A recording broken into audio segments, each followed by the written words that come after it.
How to place order on Shein app. Hi everyone, welcome back to our channel. In this video I will guide you on how you can place order on the Shein app, so make sure to watch the video till the very end.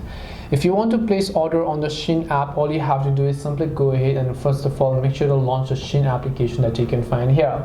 Once you launch the Shein app, you're going to see this type of interface where you need to simply select the products that you want to buy. So just select a combination of products or anything that you'd like to buy. You can also actually sort them or search for them based on categories, size, and so on. So let's say this is the product I want to buy. First of all, what I need to do is I just need to select a color. Once I select a color, I just need to choose a size, and once I choose a size, I can just select the quantity and then I can simply add this to my cart.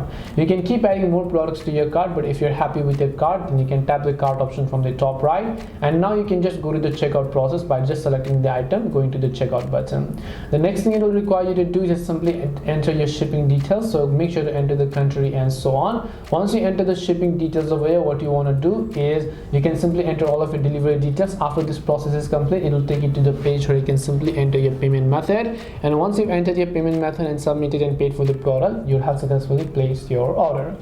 This way you can place an order on the Shein app. Hope this video was very helpful to you guys, and if it did help you, make sure to leave a like and subscribe to the channel. If you have got any questions, feel free to leave them down. Thank you for watching and see you in the next video.